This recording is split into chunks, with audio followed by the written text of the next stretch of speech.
शास्त्र अधिकारी भेद से अपने ढंग से वचन कहते हैं।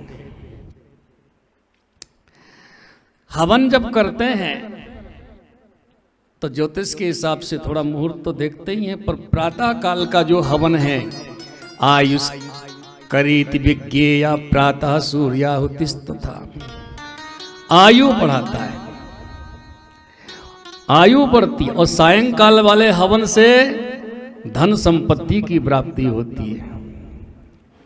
ज्योतिष के हिसाब से मुहूर्त निकला के ही कर्मकांड किया जाना चाहिए जब विशेष रूप में करते हैं। सामान्य ढंग से और समूह में जब करते हैं तो बहुत से नियम गौड़ हो जाते हैं। जब व्यक्तिगत करते हैं तो अधिकतर सभी नियम मुख्य हो जाते हैं। बोलो शंकर भगवान की। भजन कहाँ बैठ करके करें? तो पहला स्थान बताया शुद्धम गृहम समफलम देव यज्ञादि कर्मसु। आपका अपना घर, हाँ, एक शर्त है कि पवित्र होना चाहिए। शुद्धम गृहम,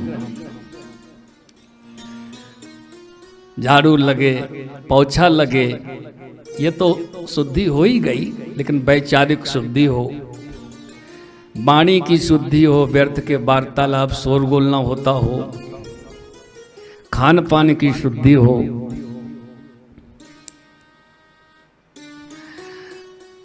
तो पवित्र यदि घर है तो घर बहुत अच्छा है।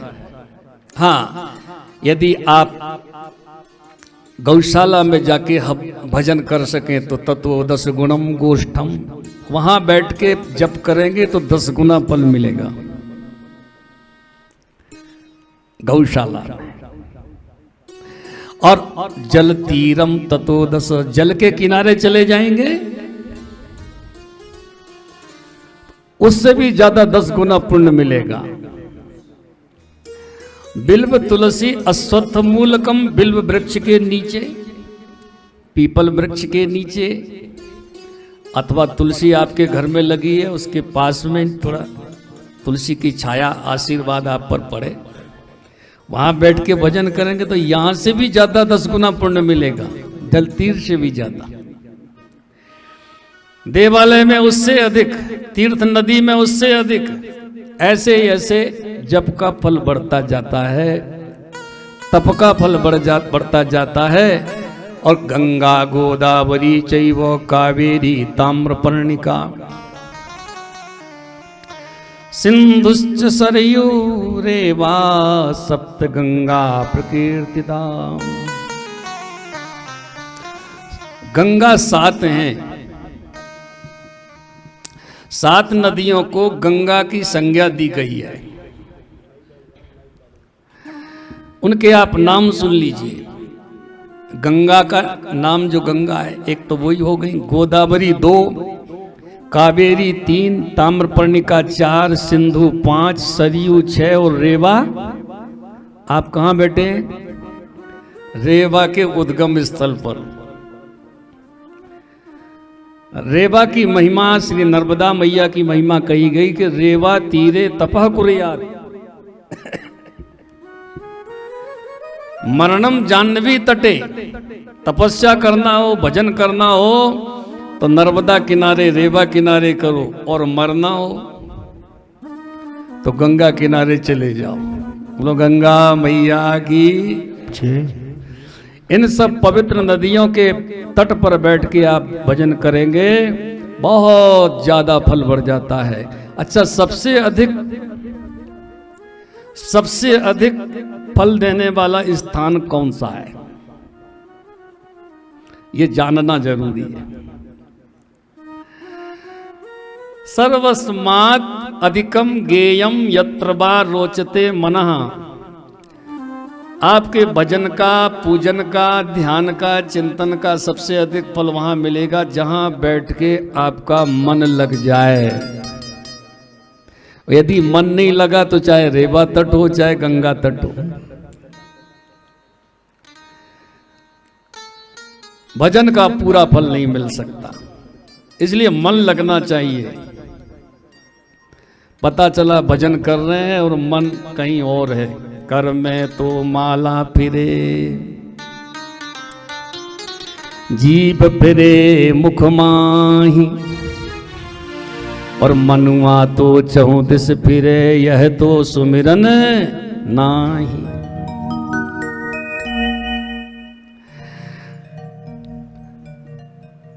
मंत्र जब आप जपते हैं तो मंत्र में आपका मन होना चाहिए, और मंत्र का जप अर्थानुसंधान पूर्वक होना चाहिए। जैसे आप श्री राम जय जय राम जपते हैं तो वो मंत्र किसका है? राम जी का। तो राम जी की छवि उतने क्षण के लिए आपके हृदय में होनी चाहिए। श्री कृष्ण गोविंद जो भी आप जप करते हैं तो गोविंद होना चाहिए हृदय में। नमः शिवाय करते हैं तो शिव जी होना चाहिए। अब ऐसा भी नहीं कि यदि अर्थ का अनुसंधान नहीं है तो जप का फल नहीं मिलेगा। मन की एकाग्रता आवश्यक है। कदाचित आप मंत्र का अनुसंधान नहीं भी कर पाए, मंत्र के अर्थ का, और मंत्र आप जप रहे हैं पर मन एकाग्र है, तो भी आप जप योगी सिद्ध हो जाएंगे, उसका आपको फल मिलेगा। क्योंकि मंत्र की अपनी जो तरंगे हैं, उसका जो अपना प्रभाव है वो आपको प्रभावित करेगा। वो अपने में ओत प्रोत कर लेगा अपने को। जैसे शक्कर जल में डाला तो जल मीठा हो जाता है, ऐसे मंत्र अपने जैसा आपके स्वभाव को, स्वरूप को बना देगा, जो मंत्र की शक्ति है। तो जहां आपका मन लग जाए वो स्थान सबसे श्रेष्ठ है। भगवान शिव का अभिषेक करें, आत्मशुद्धि की प्राप्ति होती है। चंदन लगाएंगे तो पुण्य मिलेगा, और नैवेद्य भगवान को अर्पण करते हैं तो आयु बढ़ती है, और धूप दर्शन कराने अर्थमवाप्यते, धन की प्राप्ति होती है। बोलो लक्ष्मी मैया की जय। दीपाज ज्ञानमवाप्नोति, दीप दर्शन कराते हैं तो ज्ञान की प्राप्ति होती है। हमने कहीं और अन्य जगह भी पढ़ा था, वहां लिखा है धूपो दहति पापानि, दीपो मृत्यु विनाशक। धूप दर्शन कराने से पाप नष्ट होते हैं, और दीप दर्शन कराने से अकाल मृत्यु दोष दूर होता है। इसलिए दीपदान करिए तीर्थ में रह के। नर्मदा मैया की जय। हाँ,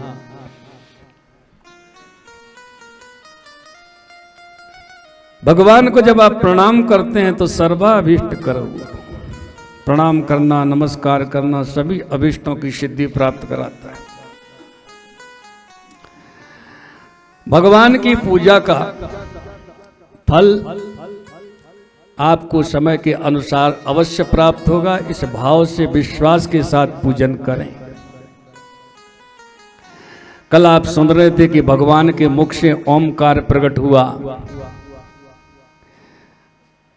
ओमकार दो तरह से है, एक सूक्ष्म है सिर्फ ओम, और वही स्थूल बन गया नमः शिवाय। ठीक है, तो जो सूक्ष्म ओम है और जो स्थूल ओम है, ध्यान देना, हमें किसका जाप करना है। हम सब प्रवृत्ति मार्गी हैं, कोई मिश्रित मार्ग वाले भी हैं। हम ही में से प्रवृत्ति भी हमें हमारे मन में है और निवृत्ति का भी मन है। ठीक है ना। पूरी तरह निवृत्ति मार्गी हमसे लेके आप तक शायद ही लगभग कोई हो, और यदि है तो धन्यवाद का पात्र है।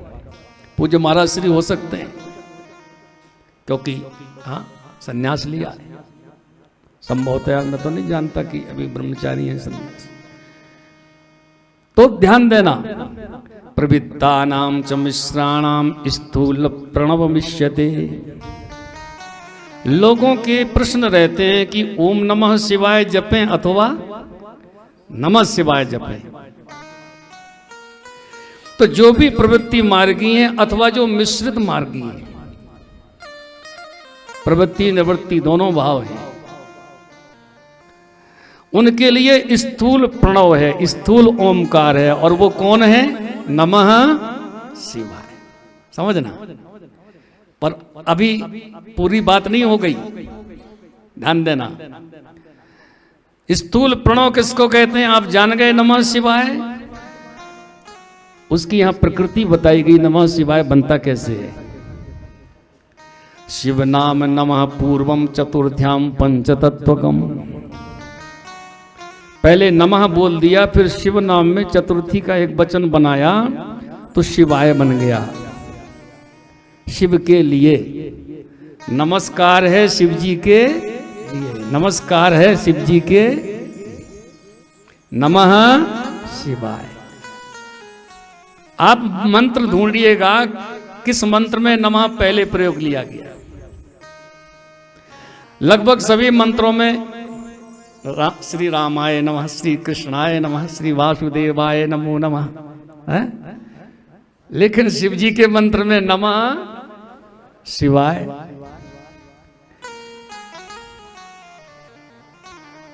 तो ये जो नमः शिवाय है ये स्थूल है, ओमकार है। अब इसको जब जपना है तो पंचाक्षर जपे नहीं वो सर्व सिद्धिम लभे नरहा। इसके जपने से सारी सिद्धियां मिलेंगी, पर जपना कैसे है? प्रणवी नादि संयुक्तम सदा पंचाक्षरम जपेत। पहले प्रणव को लगा लें, माने सूक्ष्म ओम को लगा लें, फिर स्थूल ओम का जाप करें। ओम नमः शिवाय, ओम नमः शिवाय। मैं नहीं कह रहा हूं। और प्रार्थना है कि कोई मेरे से मत कहना कि हमें अमुक गुरुजी ने ऐसा बताया था। वो सब गुरुजन पूजनीय हैं, सर्वज्ञ कोई नहीं होता, हम भी नहीं हैं, आप भी नहीं हैं, कोई नहीं होता है। जिसने जैसा सुन लिया, पढ़ लिया, बता देते हैं। लेकिन हम श्लोकबद्ध तरीके से आपको सुना रहे हैं, इसलिए अब बात पक्की हो गई। हाँ, श्री शिव महापुराण की पक्की हो गई। अब जो केवल ओम है, हृस्व ओमकार, आप पृथक से ना बोले। लेकिन यदि आप कोई व्याहृति का प्रयोग करते हैं, जैसे भूर्भुवः स्वः, ये क्या है? व्याहृतियां हैं। जैसे आप महामृत्युंजय मंत्र का जाप कराते हैं, उसमें व्याहृतियां होती हैं। ओम ह्रौम जूम सः ओम भूर्भुवः स्वः, होता कि नहीं होता है? तो ये व्याहृतियां कहलाती हैं। जब व्याहृति बोलनी हो तो ओमकार लगा लें, कोई मंत्र बोलना हो तो ओमकार लगा लें। जैसे हरि ही ओम। अब उस ओम को आपको कितना दीर्घ या हृस्व बनाना है? जैसे ओम ओम ओम, आपका हृस्व हो गया।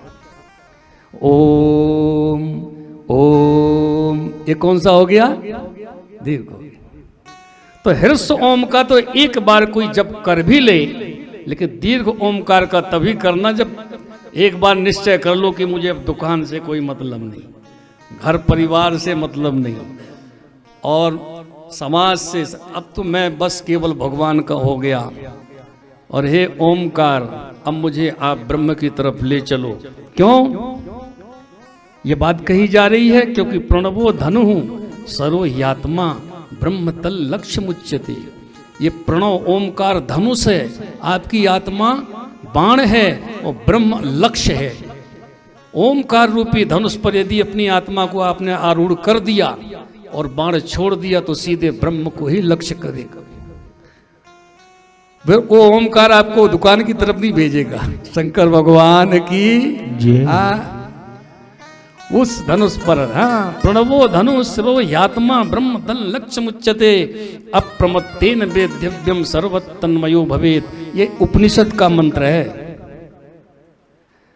इसलिए हम केवल ओमकार का जब कदाचित कभी मुख से निकले भी तो हृस्व ओम ओम ओम ओम, ऐसे कदाचित कोई प्रसंग बन जाए। लेकिन यदि दीर्घ ओम की बात आ जाए, हाँ, तो बहुत ध्यान देना चाहिए। ह्रस्वमेव प्रवृत्तानाम निवृत्तानाम तु दीर्घकम। छूट है ह्रस्व की। प्रवृत्तानाम, जो प्रवृत्ति मार्गी हैं वो बोल सकते हैं, लेकिन ह्रस्व ओम ओम ओम ऐसे।